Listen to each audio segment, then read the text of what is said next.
how to thrive in a relationship, in an RV, make sure you do things with each other. You're with your significant other because you enjoy them. And you enjoy their company. And their company. So one of the things that we do when we go to a new area, we'll do an online search and we'll pick out what type of activities we want to do, whether it's going to local malls, that's what she likes to do, whether it's going hiking, biking, children's museum, the zoo. Yeah, it doesn't always have to be going and doing some crazy adventure because you want to compromise. It's also good to explore the campground that you're at. You can, take your bike out, you can walk around, find some trails, go with the family. There's lots of things to do and you don't even have to leave. Yeah, it's a free activity and it brings you closer together. And what we've noticed is when we go for walks around the campground, we end up having really good conversations.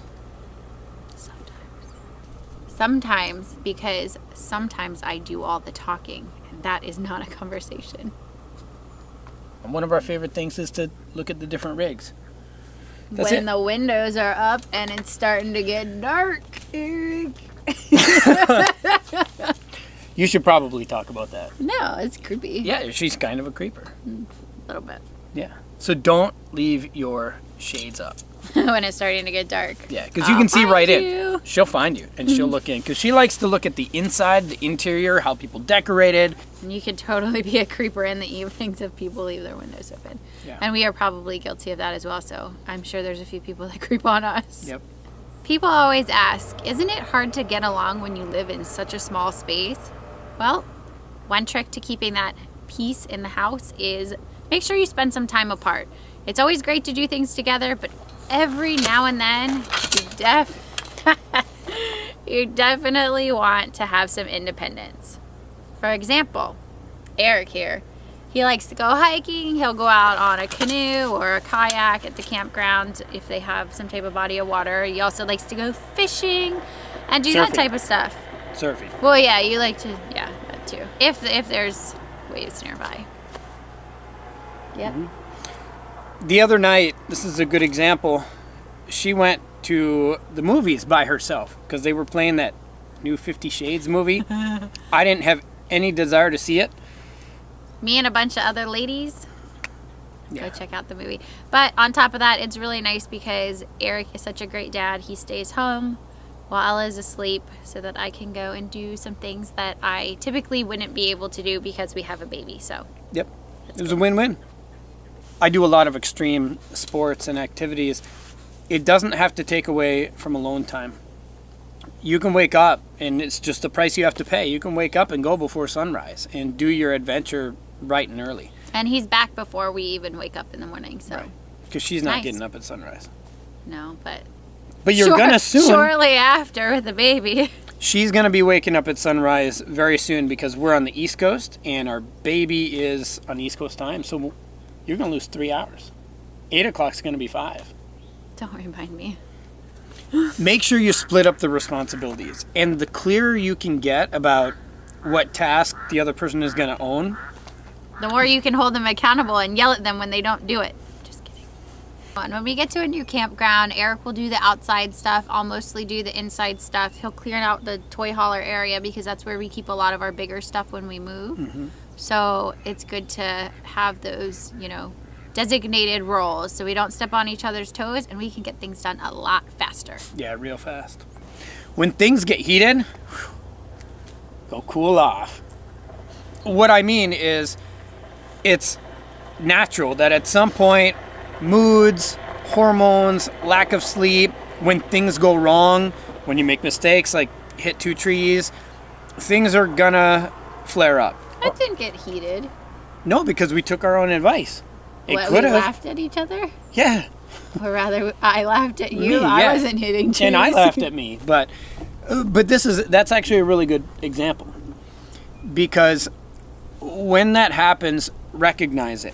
And when you realize that you're getting heated or you've got a little bit of a mood or a tude, go outside. That's a good time to cool off, go walk around the campground, and it's a fantastic opportunity to go do that thing apart that you enjoy. You probably know your significant other really well.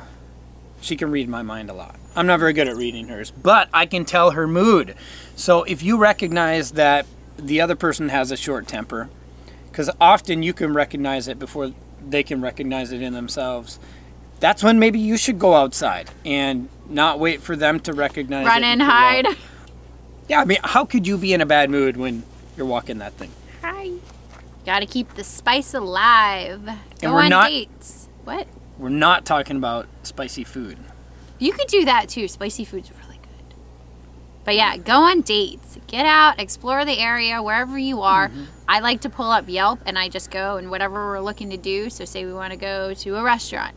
I'll look up restaurants. I'll check the reviews, see what kind of food we want to eat. Yep. And try somewhere new. Of course, One thing I like to do is switch up who decides. Now, I always decide, what are you talking about?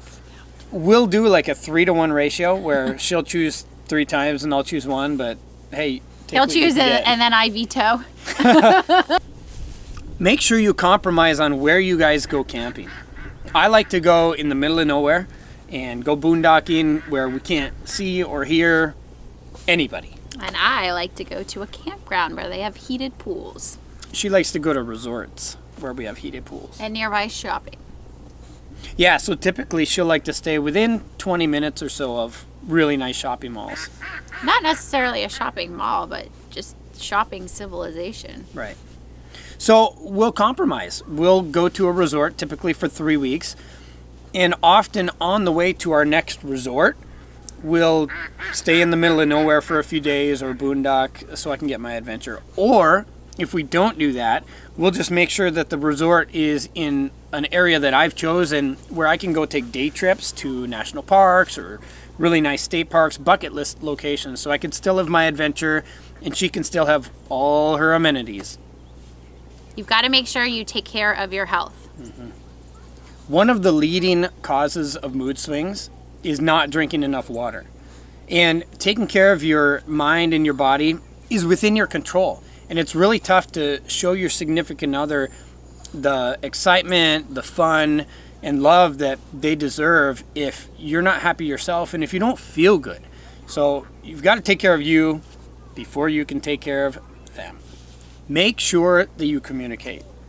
Experts say that the number one leading cause of happiness in life is your relationship with your significant other. They also say that the number one factor in your happiness with your significant other is the quality of your communication. So it's a simple equation. Quality relationships come from quality communication equals your happiness. So if you want to be happy, communicate with the people that you love. I talk to Zoe all the time.